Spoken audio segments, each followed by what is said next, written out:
السلام عليكم ورحمة الله وبركاته. الحمد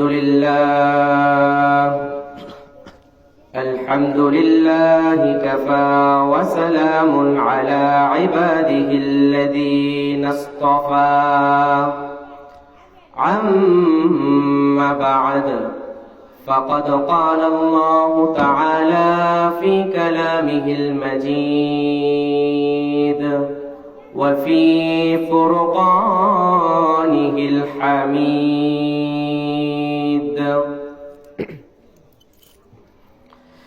ألف لام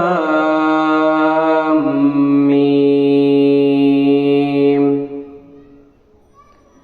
ذلك الكتاب لا ريب فيه هدى للمتقين.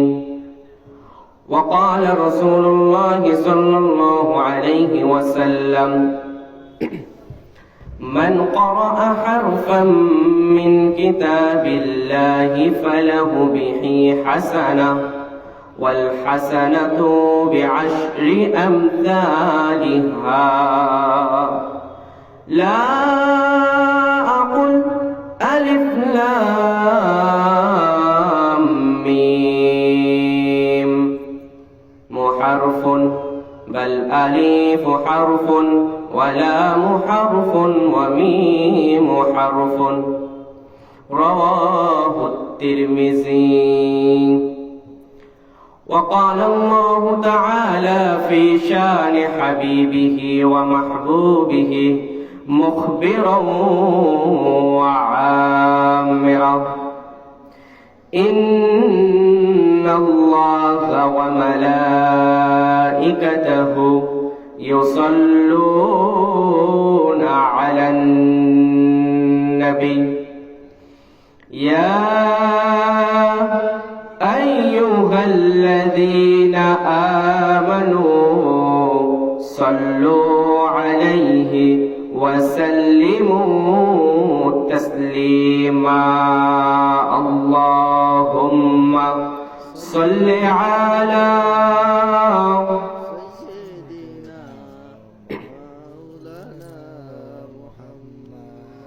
وعلى آل سيدنا حبيبنا محمد. جري اللهم صل على سيدنا مولانا محمد وعلى آل سيدنا شفيعنا محمد. मीठा मीठा है मेरे मोहम्मद का नाम, मीठा मीठा है मेरे मोहम्मद का नाम। उन पे लाखों करोड़ों दरूद व सलाम। मीठा मीठा है मेरे नबी का नाम। اللهم صل على سيدنا مولانا وعلى آل سيدنا رسولنا محمد. بلغ العلا بكماله كشف الدجى بجماله، حسنت جميع خصاله. صلوا عليه وآله. اللهم صل على سيدنا مولانا وعلى آل سيدنا حبيبنا محمد। الحمد لله। সমস্ত প্রশংসা সেই মহান রব্বুল আলামিনের জন্য, যেই মহান রব্বুল আলামিন আমাদেরকে শত ব্যস্ততা থেকে ফারেক করে, পৃথক করে, আলাদা করে আল্লাহ পাকের নৈকট্য, সন্তুষ্ট অর্জন করার উদ্দেশ্যে এই ওয়াজের মাহফিলে, নসিহাতের মাহফিলে উপস্থিত হওয়ার জন্য তৌফিক দান করেছেন সেই মহান রব্বুল আলামিনের প্রতি সকলে একবার শুকরিয়া আদায় করি, সকলে বলি আলহামদুলিল্লাহ। লক্ষ কোটি দরুদ ও সালাম বর্ষিত হোক সাইয়্যিদুল মুরসালিন, খাতামান নবিয়্যিন, সাইয়্যিদুল কাউনাইন ওয়াল ফারিকাইন, হাবিবিনা রাসূলিনা শাফিঈনা হযরত মুহাম্মদুর রাসূলুল্লাহ, সকলে বলি সাল্লাল্লাহু আলাইহি ওয়াসাল্লাম।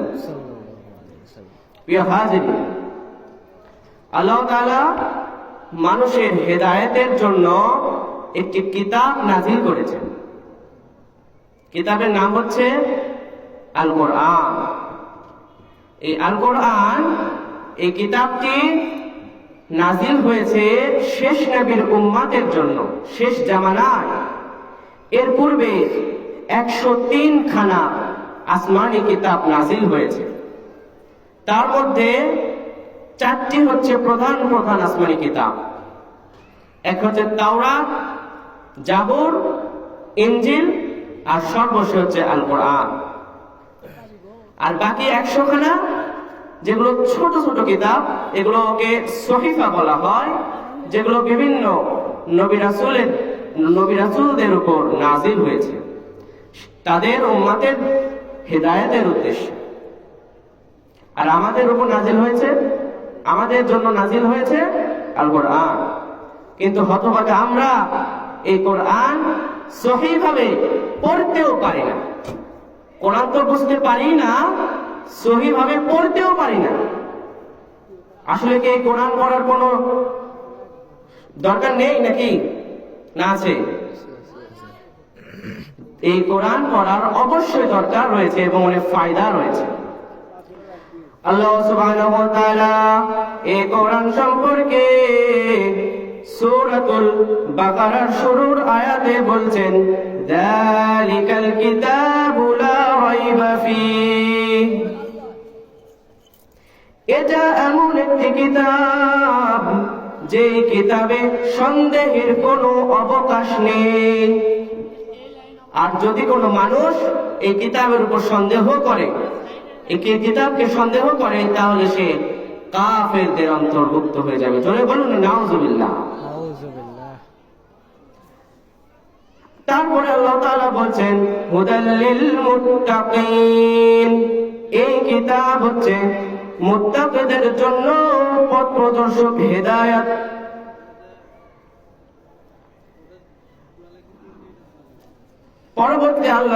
পরবর্তী আয়াতে আল্লাহ তাআলা বলছেন, আল্লাযীনা ইউমিনুনা বিল গায়বি ওয়া ইউকিমুনাস সালাতা ওয়া মিম্মা রাযাকনাহুম ইউনফিকুন।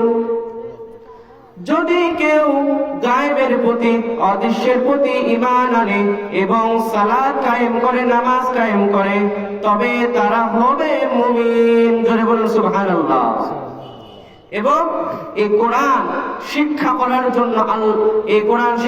জন্য নবী করিম সাল্লাল্লাহু আলাইহি ওয়াসাল্লাম বলছেন, খায়রুকুম মান তাআল্লামাল কুরআন ওয়া আল্লামা। যে কোরআন শিক্ষা করে, শিখে এবং অপরকে শিখায়, শিক্ষা দেয়, তারা সর্বোত্তম। এবং এই কোরআনে একটি আয়াত নয়, একটি শব্দ নয়, একটি বাক্য নয়, একটি হরফ পড়লে প্রতি হরফের বিনিময়ে 10টি করে নেকি লেখা হয়। জোরে বলুন না সুবহানাল্লাহ। হাদিসে রয়েছে, মান ক্বারাআ হারফাম মিন কিতাবিল্লাহ, যে ব্যক্তি আল্লাহর কিতাব হতে একটি হরফ পাঠ করবে, ফালাহু বিহি হাসানাতুন, তার জন্য রয়েছে নেকি, ওয়াল হাসানাতু বিআশরি আমসালিহা, এবং এই একটি নেকিকে 10 গুণ বৃদ্ধি করে, অর্থাৎ 10টি নেকি তাকে দান করা হবে। লা আকুল, নবী করিম সাল্লাল্লাহু আলাইহি ওয়াসাল্লাম বলছেন, আমি বলি না আলিফ লাম মিম হারফুন, মানে আলিফ লাম মিম হচ্ছে একটি হরফ, এটা নবী করিম সাল্লাল্লাহু আলাইহি ওয়াসাল্লাম বলেননি। তিনি বলছেন বাল আলিফু হারফুন, বরং আলিফ হচ্ছে একটি হরফ, ওয়া লাম হারফুন, লাম হচ্ছে একটি হরফ, ওয়া মিম হারফুন, এবং মিম হচ্ছে একটি হরফ। অর্থাৎ কেউ যদি আলিফ লাম মিম পাঠ করে তার জন্য রয়েছে 30টি নেকি। ধরে বলুন না সুবহানাল্লাহ। আর এই কোরআন আল্লাহ তাআলা শুরু করেছেন বিসমিল্লাহির রহমানির রহিম দিয়ে। আর এই বিসমিল্লাহির রহমানির রহিমে অক্ষর রয়েছে 19টি। অর্থাৎ 19কে যদি 10 দিয়ে গুণ করি তাহলে 1900 হচ্ছে না? অর্থাৎ শুধু বিসমিল্লাহির রহমানির রহিম পাঠ করলে 1900টি নেকি লাভ করা যায়। জোরে বলুন না সুবহানাল্লাহ। এরকম কত আয়াত, কত শব্দ, কত বাক্য, কত হরফ এই কোরআনে রয়েছে, কিন্তু আমরা এই কোরআন পড়তে পারি না। এই কোরআন আমরা পড়া শিখি না। কত দাড়ি বাঁধা মুরব্বী রয়েছেন, হজ করেছেন, বাইতুল্লাহর গিলাফ টেনেছেন, ধরেছেন, তারপরও আজ পর্যন্ত কোরআন পড়তে পারে না। আহ, কি কপাল! আপনি যদি শুধু নামাজ পড়ার জন্য যদি 4-5টা সূরা একদম সহিভাবে তেলাওয়াত করে নেন, শিখে নেন, তাহলে আপনার নামাজ সহি হবে। এর সাথে যে দোয়া দরুদ রয়েছে, তাশাহুদ, দরুদ শরীফ, দোয়া মাসুরা, সানা, এগুলো যদি শিখে নেন তাহলে আপনার জন্য সওয়াব রয়েছে। কিন্তু আমরা এই সহিভাবে কোরআন না জানার কারণে, না পড়ার কারণে আমাদের অনেক গুনাহ হয়ে যাচ্ছে। এবং এই কোরআনের একটি শব্দে যে জবর জের থাকে হরকত, এই হরকত যদি একটু উল্টাপাল্টা হয়ে যায়, অর্থাৎ যেই হরফের উপরে জবর রয়েছে সেই হরফে যদি জের হয়ে যায়, যে হরফের উপরে পেশ রয়েছে সেই হরফে যদি জের হয়ে যায়, তাহলে অর্থ ভিন্ন হয়ে যায়। যদি আপনি পড়েন আল্লাহ তাআলা মুশরিকদেরকে পছন্দ করেন না এবং তার নবীও, এটা একটা আয়াত রয়েছে, কিন্তু এখানে যদি আপনি হরকত উল্টাপাল্টা করে দেন, এটার অর্থ আসবে আল্লাহ তাআলা নবীকে এবং মুশরিকদের অপছন্দ করেন। জোরে বলুন নাউজুবিল্লাহ।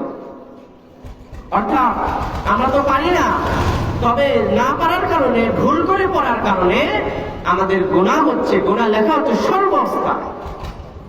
সুতরাং আমরা এই কোরআন শিখে নেব ইনশাআল্লাহ।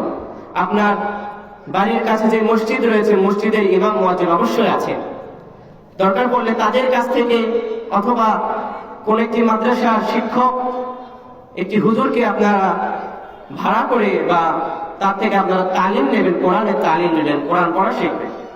দাড়ি পেকে গেছে তো কি হয়েছে, কোরআন শিখতে হবে না? অবশ্যই কোরআন শিখতে হবে। আল্লাহ তাআলা, আল্লাহ রাসূল সাল্লাল্লাহু আলাইহি ওয়াসাল্লাম মুসলিম শরীফে বলেন, ইকরাউল কুরআন ফাইন্নাহু ইয়াতি ইয়াউমাল কিয়ামাতি শাফিআন লিআসহাবি। তোমরা কোরআন পড়ো, কারণ কিয়ামতের দিন কোরআন তার পাঠকারীর জন্য সুপারিশকারী হবে। সুবহানাল্লাহ। তাহলে কোরআন আমাদেরকে কিয়ামতে সুপারিশ করে। সুতরাং আমরা যারা কোরআন পড়তে পারি না, অবশ্যই আমরা কোরআন পড়ে নেব। এই বলে আমি আমার সংক্ষিপ্ত বক্তব্য শেষ করছি। ওয়া আখিরু দাওয়ানা আলহামদুলিল্লাহি রাব্বিল আলামিন। আসসালামু আলাইকুম ওয়া রাহমাতুল্লাহি ওয়া বারাকাতুহু।